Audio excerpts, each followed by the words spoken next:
আমি তো কিছুই বুঝতে পারছি না।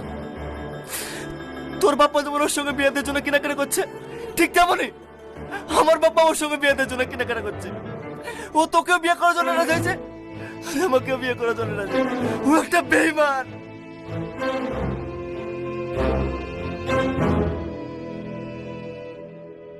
সালমা, সামাদ এটা কি বলছে?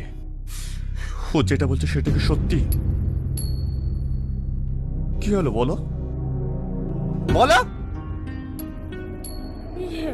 সত্যি। তুই কি ভেবেছিস তুই আমাদের বন্ধুত্ব নিয়ে ছিনিমিনি খেলবি? তুই জানিস ওকে? ও আমার বন্ধু, আমার ভাই, আমার আত্মা। ও যদি বলে না, ও যদি বলে না তোর মতো হাজার মেয়েকে আমি বলে দিতে রাজি, জানিস? ছি সালমা, ছি। আমি তোমাকে খুব ভালো মেয়ে ভেবেছিলাম,